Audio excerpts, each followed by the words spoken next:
ስለነበረሽ የፍቅር ህይወት ስለ ኤክስሽ ምናምን አንዳንድ ነገሮችን አንስተሽ ልትነግሩ ይገባል። ይሄ አስፈላጊ ነው፣ ተገቢ ነው።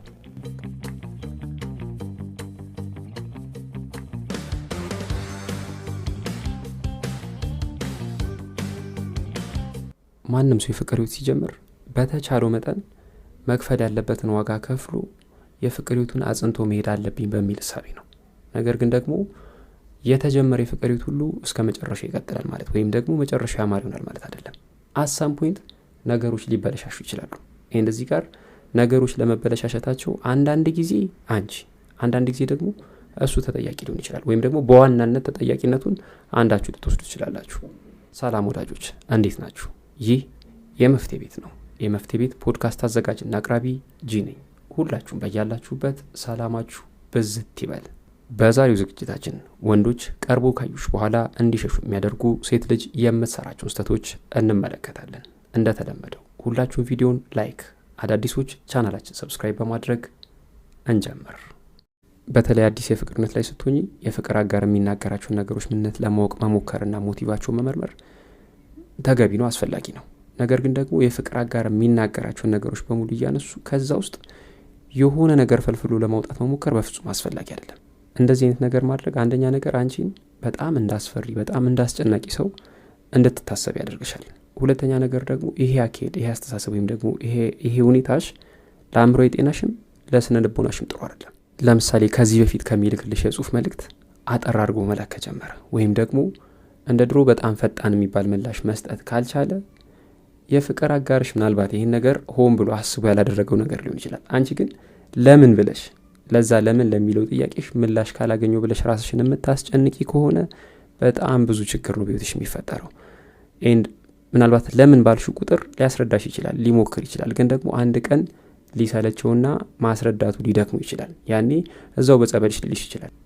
የፍቅር አጋር ወይም ደግሞ ፍቅረኛ ብለሽ ያልሹ ሰው ቀርቦ ካየሽ በኋላ እንዲርቅሽ እንዲሸሽሽ ከሚያደርጉ ነገሮች የመጀመሪያው ጥርጣሬ ነው። በጣም የበዛ ጥርጣሬ ሊታይብሽ በፍጹም አይገባም። የፍቅር አጋርሽ ቀርቦ ካየሽ ከተዋወቃችሁ በኋላ እንዲርቅሽ ከሚያደርጉ ነገሮች ሁለተኛው የብቻ ጊዜ መስጠት አለመቻል ነው። እዚህ ጋር በባለፈው ዝግጅታችን ታስታውሻለሽ፣ የፍቅር አጋርሽ የብቻ ጊዜ ሊሰጥሽ እንደሚገባ ተነጋግረናል። ያንን የማያደርግልሽ ከሆነ የራስሽን እርምጃዎች ልትወስጂ እንደሚገባና የብቻ ጊዜ የሚባለው ነገር ምን እንደሚመስል ተነጋግረናል ባለፈው። ልክ ለአንቺ የብቻ ጊዜ ሊሰጥሽ እንደሚገባ ሁሉ አንቺም ለፍቅር አጋርሽ የብቻውን ጊዜ ልትሰጪ ይገባል። ይህንን በመጠየቁ ይህን ነገር በመፈለጉ ሊከሰስ ሊወቀስ በፍጹም አይገባም። ደን የምትሰጪው የብቻ ጊዜ ራሱን የሚያዳምጥበት፣ በጥሞና ወደ ውስጡ የሚመለከትበት፣ ከራሱ ጋር የሚማከርበት ጊዜ ነው የሚሆነው። ይህን ጊዜ ላልባሌ ጉዳይ አለመዋሉን እርግጠኛ ከሆንሽ፣ በጣም የተለጠጠ ወይም ደግሞ በጣም የበዛ አለመሆኑን እርግጠኛ ከሆንሽ ከዛ በኋላ ምንም ሊያሳስብሽ ሊያስጨንቅሽ አይገባም። ወይም ደግሞ የብቻ ጊዜ ይፈልጋሉ ብሎ ማለቱ ሊያስደነብርሽ አይገባም። ስለዚህ በተቻለሽ መጠን ለፍቅር አጋርሽ የብቻ ጊዜ ልትሰጩ ይገባል። የብቻ ጊዜ የማሰጩ ከሆነ ግን በሂደት የፍቅርነታችሁን እየሸረሸረ የሚሄድ ወይም ደግሞ እየወደሙ የሚሄድ ጉዳይ ቢኖር ይሄ ጉዳይ ነው የሚሆነው። እዚህ ጋር በጣም 100% ላረጋግጥልሽ የምፈልገው ጉዳይ ምንድን ነው? ለፍቅር አጋር የብቻ ጊዜ መስጠት መቻል የፍቅር ህይወታችሁን ያስተሳሰራችሁን የፍቅር ገመድ ከሚታሰቡ በላይ ያጠነክርላችኋል። ስለዚህ በተቻለሽ መጠን ለፍቅር አጋርሽ የብቻ ጊዜ ሊሰጩ ይገባል። ይህን የማታደርጊ ከሆነ ቅድም እንደነገርኩሽ ነው ሪሌሽንሺፓችሁን ያላችሁበትን የፍቅር ሁኔታ እንደ እስር ቤት እንዲመለከት ታደርጊዋለሽ። እንደ እስር ቤት የሚመለከተው ከሆነ አንድ ቀን የሆነች ክፍተት ሲያገኝ ታስሮ እንደተፈተውሽ አክት ማድረጉ የማያጠራጥር ነገር ነው። ሶስተኛው አእምሮሽን እንዲያነበው መጠበቅ ነው። እዚህ ጋር በጣም ብዙ እህቶች፣ በተለይ የፍቅር ህይወት ውስጥ ያላችሁ እህቶች የፍቅር አጋራችሁ ፊታችሁን ብቻ አይቶ ያላችሁበትን የገባችሁበትን ሁኔታ እንዲያውቅላችሁ ትጠብቃላችሁ። ይሄ በጣም ስህተት ነው። እንደዚህ አይደረግም። በሆነ መንገድ የውስጥሽን እንዲያውቅ፣ በሆነ መንገድ አእምሮሽን አንብቦ ያለሽበትን እንዲደርስና ለዛ ለገባሽበት ጉዳይ መፍትሄ እንዲሰጥ የምትጠብቂ ከሆነ ይህ አካሄድ ከማቀራረብ ከማጠጋጋት ይልቅ ይብሱኑ እያራራቃችሁ የሚሄድ ነገር ነው። ስለዚህ በተቻለሽ መጠን ያስጨነቀሽ ነገር ካለ ያስጨነቀሽን ጉዳይ ለፍቅር አጋርሽ በግልጽ ልትነግሩ ይገባል። ራሱ እንዲደርስበትና ራሱ ለጉዳዩ መፍትሄ እንዲሰጥ መጠበቅ ሁለታችሁም ወደማትፈልጉት አይነት መጨረሻ ነው የሚያደርሳችሁ። ስለዚህ በተቻለሽ መጠን የፍቅር አጋርሽ አእምሮሽን እንዲያነበው አትጠብቂ። ሶስተኛው እህቶች የፍቅር ህይወት ውስጥ ከገቡ በኋላ ከሚሰሯቸው ስህተቶች ሶስተኛው ይሄ ነው፣ እንዲለያዩ እንዲራራቁ የሚያደርጋቸው። አምስተኛው ሁልጊዜ ከንፈር እንዲመጠጥልሽ መጠበቅ። እዚህ ጋር ወደ ፍቅር ህይወት ከገባሽ በኋላ ከፍቅር አጋርሽ ጋር የምትጨቃጨቁባቸው የማትግባባችሁ ብዙ ጊዜያት ብዙ ጉዳዮች ሊኖሩ ይችላሉ። ይሄ የፍቅር ህይወት ሲገባ በጣም ኮመን ነገር ነው። በቃ የማትግባባቸው ነገሮች ይፈጠራሉ። ሁለታችሁም ሪል እስከሆናችሁ ድረስ፣ ሁለታችሁም የማታስመስሉ እስከሆነ ድረስ እንደዚህ አይነት ነገር መፈጠሩ ማይቀር ነው። ግን ደግሞ አለመግባባት በተፈጠረ ቁጥር ሮጠሽ ወደ ቤተሰብ፣ ወደ ጓደኛ፣ ወደ ጎረቤት ምናምን የምትሄጂና ጉዳይሽን የተፈጠረውን ነገር የምትዘከዝኪ ንጽህናሽ እንዲታወቅልሽ የምትጠብቂ አይነት ሰው መሆን በፍጹም የለብሽም።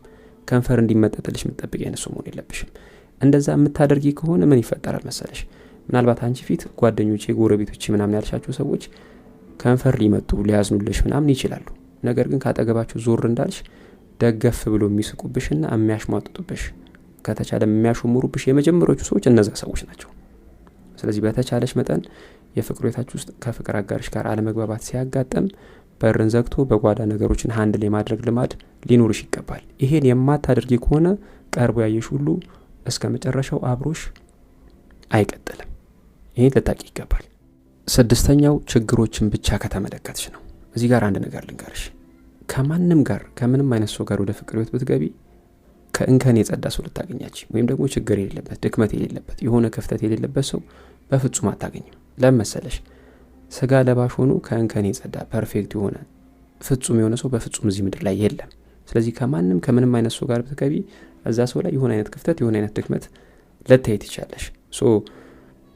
ሰዎች ላይ ችግር ለማግኘት ችግርን ማሳደድ ራሱ አስፈላጊ አይደለም እያልኩሽ ነው። ችግሮችን የምታሳድጅ ችግሮችን ፈልፍለሽ ለማውጣት ጥረት የምታደርግ አይነት ሰው ከሆንሽ ችግር የማታገኝበት እንከን የማታገኝበት አንድም ሰው የለም። ግን ደግሞ ሰዎች ላይ እንከን በመፈለግ የሰዎችን ችግር በመፈለግና በእነዛ ጉዳዮች ለማሳጣት በመሞከር የሚፈርስ እንጂ የሚገነባ የትዳር ህይወት የለም። ስለዚህ በተቻለሽ መጠን ፖዚቲቭ ነገሮች ላይ አተኩር። ይሄ ማለት ላይክ ፖዚቲቭ ፊድባክ ወይም ደግሞ ሊስተካከሉ የሚገባቸውን ነገሮች አስተካከል ብሎ ማለት አያስፈልግም እያልኩሽ አይደለም። ግን ሁልጊዜም ፎልት ፋይንደር መሆን የለብሽም። ስለዚህ ይህን ነገር ልታቂ ይገባል። 7ኛው የፍቅር አጋርን እንዲሸሽ ወይም ደግሞ እንዲርቅ የሚያደርገው ነገር ያለፈ ህይወት ላይ ቆሞ መቅረት ነው። ይኸውልሽ የፍቅር አጋርሽ አንቺን በሚገባ እንዲያውቅ በማሰብ በአንድና ሁለት አጋጣሚዎች ስለነበረሽ ህይወት ስለነበረሽ የፍቅር ህይወት ስለ ኤክስሽ ምናምን አንዳንድ ነገሮችን አንስተሽ ልትነግሩ ይገባል። ይሄ አስፈላጊ ነው፣ ተገቢ ነው። ከዛ በተረፈ ግን ደጋግመሽ ስለዛ ሰው እያነሳሽ የፍቅር አጋርሽን ልብ ልታዚያ አይገባም። ይህን ማድረግ ልቡን ማዛል ማድከም ብቻ አይደለም፣ ለቀጣይ ለአዲስ የፍቅር ህይወት ወይም ደግሞ ለአዲስ ህይወት 100% ዝግጁ አለመሆንሽን ሁላ ነው የሚያሳየው። ስለዚህ በተቻለሽ መጠን ስላለፈ ህይወት ባለማንሳት ከፍቅር አጋርሽ ጋር ሰላማዊ የፍቅር ህይወት እንዲኖርሽ ማድረግ ትችላለሽ ማለት ነው። ይህን የማታደርጊ ከሆነ ግን ያለፈ ህይወቷ ላይ ቆማ ከቀረሽ ሴት ጋር አዲስ ህይወት መጀመር የሚፈልግ ማንም ወንድ የለም። ስለዚህ 7ኛውና የመጨረሻው ይሄ ነው። ያለፈ ህይወትሽ ላይ ቆመሽ መቅረት የለብሽም። አዲስ ህይወት የምትጀምሪ ከሆነ ለዛ አዲስ ህይወት ፉሊ ሰሚት ልታደርጊ ይገባል።